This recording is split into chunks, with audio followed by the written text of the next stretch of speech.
Hey guys, welcome back to new video. ഇന്ന് നമ്മൾ നോക്കാൻ പോകുന്നത് ഇങ്ക് ആൻഡ് മെലഡി എന്ന് പറയുന്ന ഒരു ചാപ്റ്ററാണ്. അത് എഴുതിയിരിക്കുന്നത് ജോസഫ് ബാർബറയാണ്. Joseph Barbera was a visionary American animator, cartoon artist, director, producer and co-founder of Hanna-Barbera, one of the most influential animation studios in history. അപ്പോൾ ഈ ജോസഫ് ബാർബറ എന്ന് പറയുന്നത് ഒരു കാർട്ടൂൺ ആർട്ടിസ്റ്റാണ്. ഹന്ന ബാർബറ എന്ന് പറയുന്ന ഒരു അനിമേഷൻ സ്റ്റുഡിയോയുടെ തന്നെ ഭയങ്കര പോപ്പുലർ ആയിട്ടുള്ള ഒരു സ്റ്റുഡിയോയുടെ ഫൗണ്ടർ കൂടിയാണ് ഇദ്ദേഹം എന്നുള്ള കാര്യം അറിഞ്ഞിരിക്കുക. ഇദ്ദേഹമാണ് ഇതിൻ്റെ ഓതർ. നമുക്കപ്പോൾ ഡയറക്റ്റ് ചാപ്റ്ററിലേക്ക് പോവാം.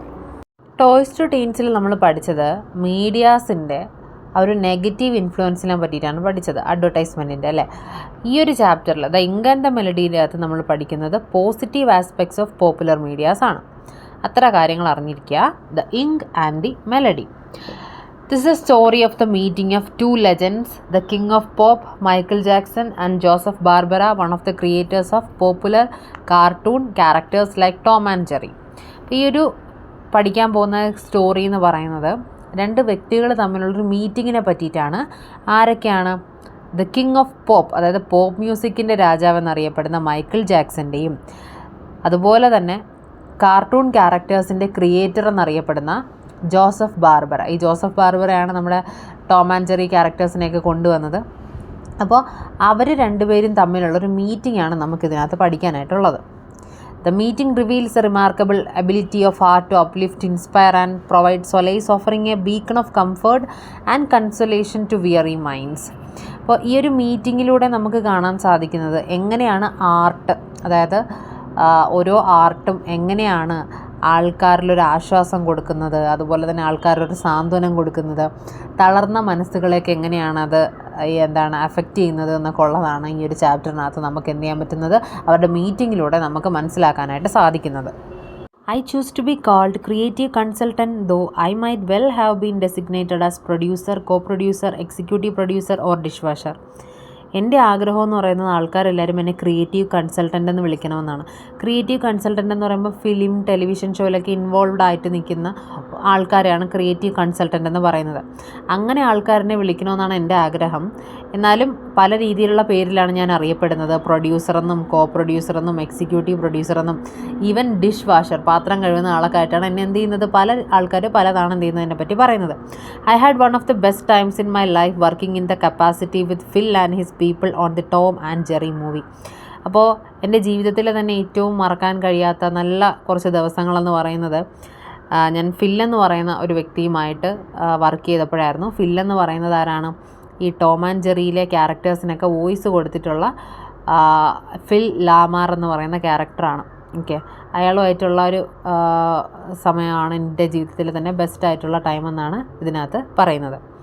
While the movie was in production, in fact, I had a series of 5 meetings with a young man who is very much in the news as I write this.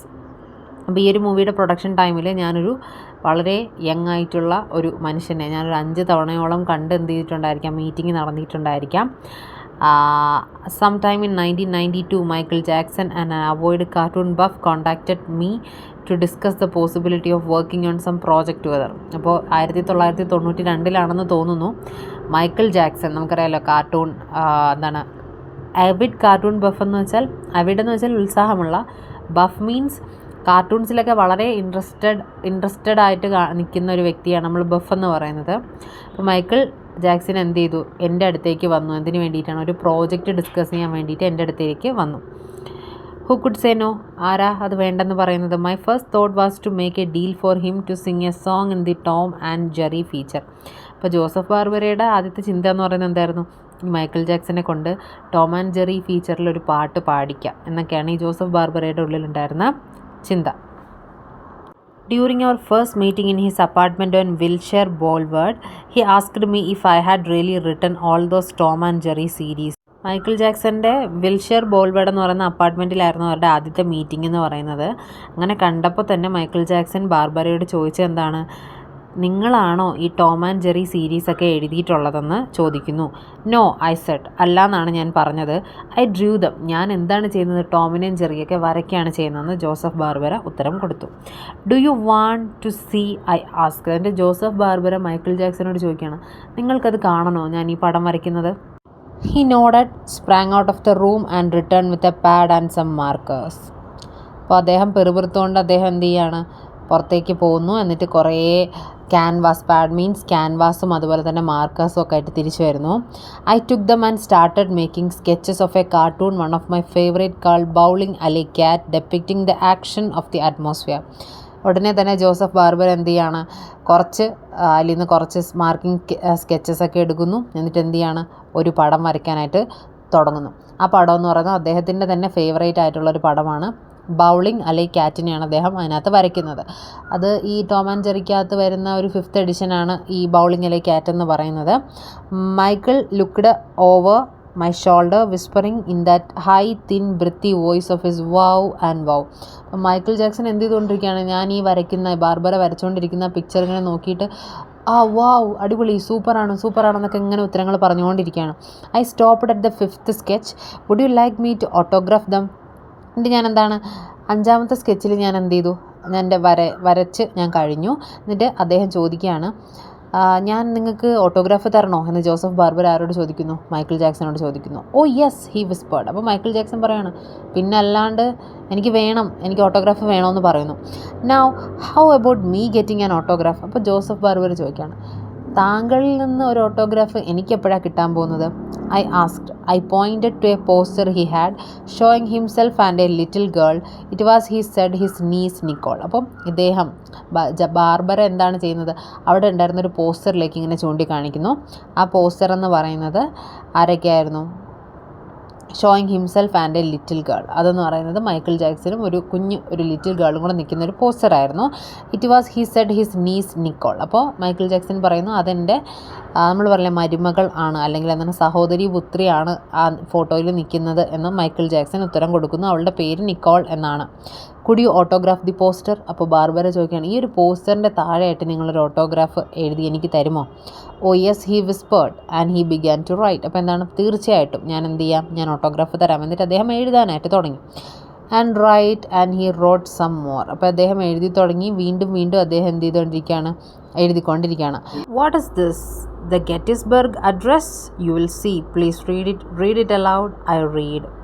അപ്പോൾ നമ്മുടെ Joseph Barber ചോദിക്കുകയാണ്, ഇതെന്താണിത്, Gettysburg അഡ്രസ്സാണോ? Gettysburg address എന്ന് പറയുന്നത് Abraham Lincoln American civil വാറിൻ്റെ സമയത്ത് നടത്തിയിട്ടുള്ളൊരു ഫേമസ് സ്പീച്ചാണ്. അത് ഒരുപാട് നീണ്ടുപോയ ഒരു സ്പീച്ചായിരുന്നു. അപ്പോൾ അതുപോലെ എന്താണ്, നിങ്ങൾ ഒരു ഓട്ടോഗ്രാഫ് ചോദിച്ചപ്പോഴത്തേക്ക് ഇത് എന്താണ് എഴുതുന്നത്, നമ്മൾ ചോദിക്കില്ല എസ് എഴുതുകയാണോ, അങ്ങനെ ഒരു ഉദ്ദേശത്തിലാണ് ഈ ഗെറ്റിസ്ബർഗ് അഡ്രസ്സ് എന്ന് പറയുന്ന ഒരു ഫ്രേസ് അവിടെ പറഞ്ഞിരിക്കുന്നത്. You will see, please read it. നിങ്ങൾക്ക് കാണാമല്ലോ, നിങ്ങളത് വായിക്കൂ. Read it aloud. എന്നിട്ട് മൈക്കിൾ ജാക്സൺ പറയണം, ഉറക്കെ വായിക്കൂ. I read. അങ്ങനെ ജോസഫ് ബാർബർ എന്ത് ചെയ്യണം, അത് വായിക്കുകയാണ്. To my hero of yesterday, today and tomorrow, with many thanks for all the many cartoon friends you gave me as a child. They were all I had. എഴുതിയിരുന്ന content ഇതാണ്. ഇന്നലത്തെയും ഇന്നത്തെയും എൻ്റെ ഹീറോയ്ക്ക് എന്താണ്, ഞാൻ ഒരുപാട് താങ്ക്സ് പറയാണ്. എന്തിനു വേണ്ടിയിട്ടാണ്?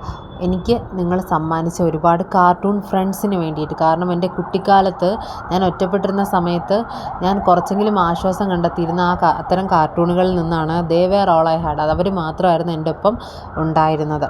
I found him to be a laid back and courteous gentleman which is a great deal more than you can say about most of the people in our industry. And ഞാൻ അദ്ദേഹത്തിൽ കണ്ടത് അദ്ദേഹം വളരെ laid back എന്ന് വെച്ചാൽ ശാന്തമായിരിക്കുന്ന, courteous എന്ന് വെച്ചാൽ മര്യാദയുള്ള ഒരു ജെൻറ്റിൽമാനാണ്, ഒരു യങ് ആയിട്ടുള്ളൊരു മാനാണ്. ഞങ്ങളുടെ ആ ഒരു ഇൻഡസ്ട്രിയിൽ തന്നെ കാണാൻ കഴിയുന്നതിൽ ഏറ്റവും നല്ലൊരു വ്യക്തിയായിട്ട് എനിക്ക് അദ്ദേഹത്തെ തോന്നി. As it turned out, the executives of great American communication had no interest in doing a deal with Michael Jackson, and nothing further came of these meetings. Nevertheless, my meetings with him were delightful. അതായത് ഈ ഒരു മീറ്റിങ്ങിനൊക്കെ ശേഷം American communications ഒക്കെ പറയുകയാണ് എന്താണ്, Michael ജാക്സനുമായിട്ടൊരു ഡീലിന് അവർക്ക് താല്പര്യമില്ല. യഥാർത്ഥത്തിൽ ഒരു പ്രോജക്റ്റിൻ്റെ കാര്യം സംസാരിക്കാൻ വേണ്ടിയിട്ടാണ് ഇത്തരത്തിലൊരു മീറ്റിംഗ് വെക്കുന്നത്. അപ്പോൾ അദ്ദേഹമായിട്ടൊരു പ്രോജക്റ്റിന് താല്പര്യമില്ല എന്ന് അമേരിക്കൻ കമ്മ്യൂണിക്കേഷൻസ് പറയുകയും and nothing further came out of this meeting. ഈ മീറ്റിംഗ് കൊണ്ട് ഒരു ഉപയോഗം അല്ലെങ്കിൽ എന്താണ്, എന്തെങ്കിലും ഒരു പ്രോജക്റ്റ് തുടങ്ങിയെന്ന് വെച്ചാൽ ഇല്ല, ഒരു കാര്യം എന്താണ് നടന്നിട്ടില്ല. Nevertheless my meeting with him were delightful. Nevertheless means എന്നിരുന്നാലും അദ്ദേഹവുമായിട്ടുള്ള ഒരു മീറ്റിംഗ് എന്ന് പറയുന്നത് വളരെ ഡിലൈറ്റ്ഫുൾ ആയിട്ടുള്ള, വളരെ എന്താണ്, എനിക്ക് വളരെ സന്തോഷകരമായിട്ടുള്ള ഒരു മീറ്റിംഗ് ആയിരുന്നു എന്നാണ് പറയുന്നത്. അപ്പോൾ ഇതിനകത്ത് പറയുന്നത് ആ ഒരു മീഡിയാസിൻ്റെ ആ ഒരു പോസിറ്റീവ് ഇൻഫ്ലുവൻസ് ആണ്. മൈക്കിൾ ജാക്സൻ്റെ ലൈഫിൽ തന്നെ ആ ഒരു കാർട്ടൂൺ ക്യാരക്ടേഴ്സ് ഇല്ലായിരുന്നെങ്കിൽ, നമ്മൾ ഒരുപാട് വിഷമിച്ചിരുന്ന സമയത്ത് മൈക്കിൾ ജാക്സൺ ആകെ ഉണ്ടായിരുന്നത് ആ കാർട്ടൂൺ ക്യാരക്ടേഴ്സാണെന്ന് അദ്ദേഹം അതിനകത്ത് എഴുതുന്നുണ്ട്. അത് തന്നെയാണ് ഈ ഒരു ചാപ്റ്ററിൻ്റെ മെയിനായിട്ട് വരുന്ന കണ്ടൻറ് എന്ന് പറയുന്നത്. That is the positive aspects of advertisement, അല്ലെങ്കിൽ the positive aspects of medias in everyone's life, and that itself is this chapter. So moving to the title, The Ink and the Melody. ഇവിടെ melody refer ചെയ്യുന്നത് Michael ജാക്സനെയാണ്. നമ്മൾ പറയില്ലേ melodious ആയിട്ടുള്ള songs എന്നൊക്കെ. Ink കൊണ്ട് ഉദ്ദേശിക്കുന്നത് Joseph ബാർബറയാണ്. അപ്പോൾ the ഇങ്കിൻ്റെയും മെലഡിയുടെയും ആ ഒരു മീറ്റിങ്ങിനെയാണ് ഈ ഒരു ടൈറ്റിൽ കൊണ്ട് ഉദ്ദേശിക്കുന്നത്. വിച്ച് മീൻസ് ജോസഫ് ബാർബറയുടെയും മൈക്കിൾ ജാക്സൻ്റെയും ആ ഒരു മീറ്റിംഗ് ആണ് ഈ സ്റ്റോറി എന്ന് പറയുന്നതാണ് ആ ഒരു ടൈറ്റിൽ. Okay, thank you.